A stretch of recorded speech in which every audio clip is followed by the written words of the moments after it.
and she informed me that it was my wife's male friend, who lives only 10 minutes away, who drove her and was getting his hand squeezed by my wife. I ended up just asking my sister for the full story while I drove my mother back to her home since everything was sorted with the accident. Long story short, instead of calling my sister or an ambulance, my wife called her male friend, and I've always unliked but never informed my wife. I told my sister to get on FaceTime with me but not to make it obvious to anyone else in the delivery room, and I would stay silent on the other end. During the call, I saw my wife's friend rubbing her back, wiping her tears, comforting her when she screamed and cried, etc. I couldn't bear the sight and I ended the FaceTime and told my sister to inform my wife that I would be at the hospital the next day after work whenever she got out of labor. My sister called almost 2 hours later to tell me she left the hospital and that my wife would be staying the night. The next day around 3 to 4 p.m., when I went over to the hospital to see my wife and newborn son, she was not trying to hide her anger and saltiness from anyone in the room. That included mostly my family and some of hers. When I asked her why she was acting this way, she rolled her eyes and told me to leave her the F alone in front of everyone. Later when I tried to hold my son, she snatched him from my hands. In this hospital, visiting hours ended at 8, but all of the guests, excluding me, left by 6. When we were alone I finally got the chance to have a conversation with her about why she was being so salty on a memorable day that should have been filled with love and joy. She responded by getting angry and mumbling something about my audacity to miss her birth and be surprised that she's furious. I'm not proud of this, but in response,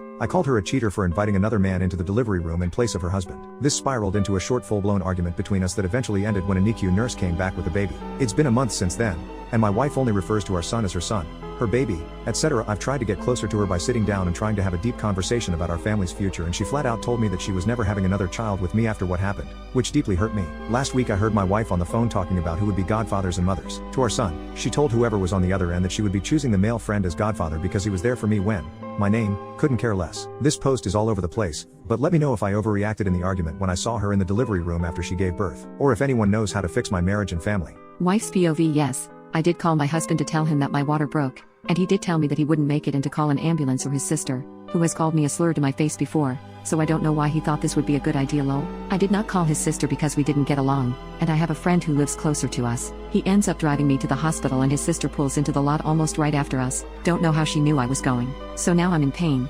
scared, upset at my husband, and have someone I don't like with me during my most vulnerable moments. I was holding my male friend's hand because, why wouldn't I be? Now, it was very obvious that sister-in-law was recording me in some way because she was basically isolating herself from everyone else in the room with her phone to her chest and pointing at me. I didn't think that she was on FaceTime with anyone. I just thought she was filming me, which is equally as weird. I'm not sure why I brushed it off and or didn't ask about it when I was more stable. My husband did show up the next day around 4 p.m. and tried to act like nothing happened, and I was very moody and rude to him, which was probably very immature of me. This later broke out into an argument after everyone left where he called me a cheater and I also said some very nasty things. I have been isolating myself and my son away from him as much as I can and trying to be less dependent on him in some aspects. The reason for this is that I feel that I can't trust him to keep my son safe, change his diaper, pour my breast milk into a bottle, feed him, burp him, or basically do anything for my son at all. It is true that I and my son are financially dependent on my husband, as he has stated before, and because of this fact, I cannot divorce him, not now, at least, because I do not have any support system or family that lives near us to help me and my son,